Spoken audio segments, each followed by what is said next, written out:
Onye ọma m, ị nụla akụkọ ndị hiri odo n'ụwa taa? Ọkọ akụkọ bụ m, Ọsọndụ Chukwuebuka.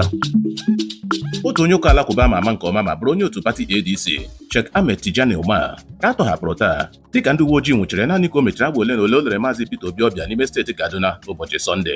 Peter Obi kọwara nwụchi ahụ dịka ihe iyi egwu nyere ọchịchị ọhakarasị nakwa ikwupụta uche onwe.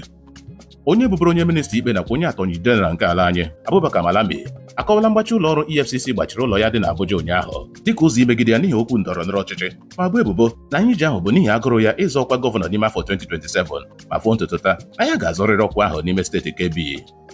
Ụlọ ọrụ ndị na-ekesa ọkụ eletrik n'ala anyị n'ọrụ ụnyaahụ kọwaa na ihe mere ji enwe ọkụ pịnyọpịnyọ gba gburugburu ala anyị bụ n'ihi na mmanụ gaasị a na-enyepụ n'okporo ọkụ ndị dị n'ala anyị agbatuola n'ụzọ dị ukwuu. Omoyele Sowore na-etu ọnụ ugbu a na igwe mmadụ ndị nabatara ya n'ala Aba bụ ndị zukọtara n'ihi ịhụnanya ha nwere n'ebe ọ nọ, mana igwe mmadụ zukọtara na steeti Kano n'ihi Peter Obi bụ ndị egobiri egobi bụ ndị zukọtara n'ihi ememme Sala. Ọ bụ bụ akụkọ ndị ahụ hiri odo n'ụwa taa. Sonyere anyị na YouTube, Facebook nakwa WhatsApp chanel anyị na Akụkọ n'asụsụ Igbo.